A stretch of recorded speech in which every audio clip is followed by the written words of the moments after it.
Please be seated.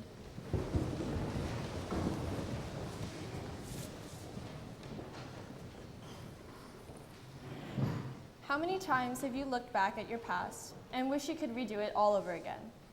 As cliche as it sounds, your past defines who you are, and there's one person in my life who constantly told me to grow from it.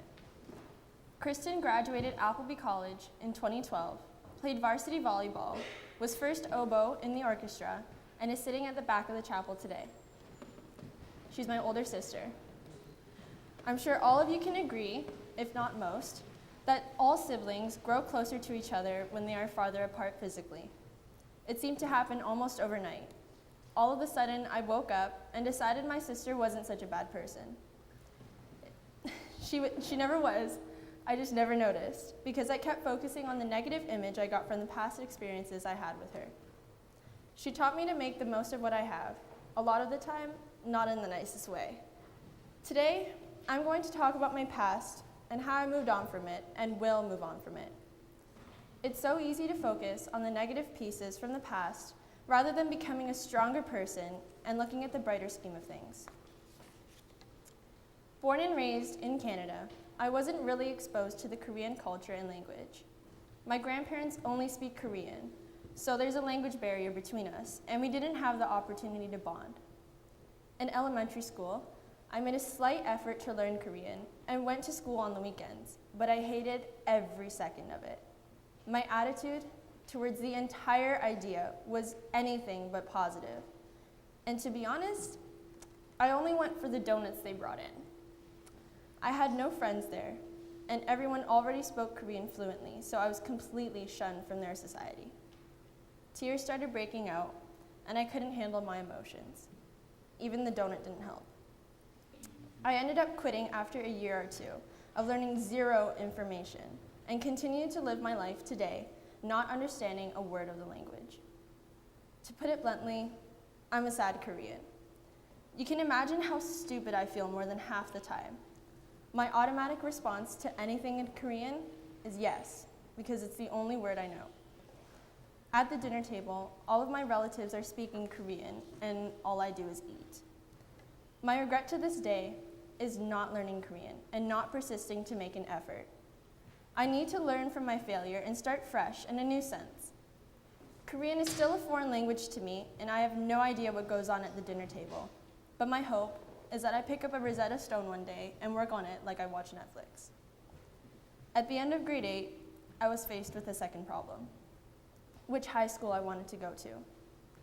Appleby College or King's were my two options, and King's seemed to be more popular amongst my friends. I could either go to a school where I had the certainty of knowing people and feeling safe, or go to another school that has a complete opposite. I went on a shadow day here and had pretty good food, so that was mainly the tipping point. Clearly, I ended up going to Appleby, and at first I felt completely out of place. This was the first time I'd gone to a new school, and being there made me feel so small within the community because everyone already knew each other. I had trouble finding out who I was, and I couldn't decide how to act around certain people. You could say I was very insecure. Happy wasn't really in my vocabulary, and I always came home tired and unmotivated. Grade 9 was anything but easy, but I kept thinking about how much I wish I chose King's instead or went to Appleby earlier. The thing I didn't understand was that my decision was already made, and all I could do was deal with it. Rather than dwelling and regretting on my choices about high school and how much better the past was, my job was to continue going to school one day at a time. I started a new year fresh, ready to take on whatever the school has to offer with new hopes, and it's safe to say that this year has been much better. I've gotten to know more people by taking more chances and grabbing any opportunity within my reach. From changing my perspective on school, I realized that coming to Appleby wasn't such a bad decision after all. As for my sister, for the most part of our childhood, the getting along part of the relationship was always less than 1%. We were like puzzle pieces from different sides of the picture that would only fit together when you squish them together, but they just pop away seconds. I stayed that way for as long as I can recall, until she started slowly drifting away. The school year to come was one of the hardest of my life.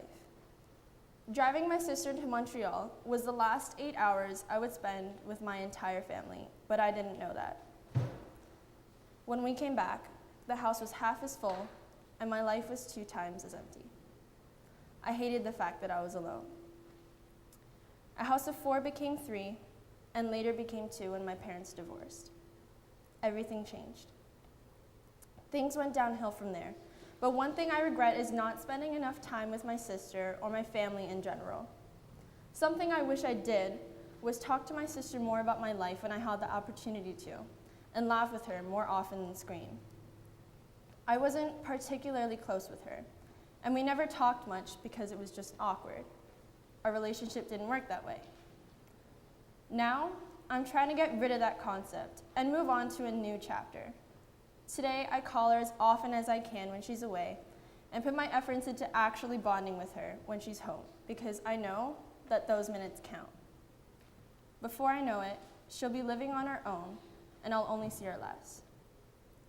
I still have the times when my sister and I hardly spoke to each other in my memory, and that still greatly affects how I act towards her today.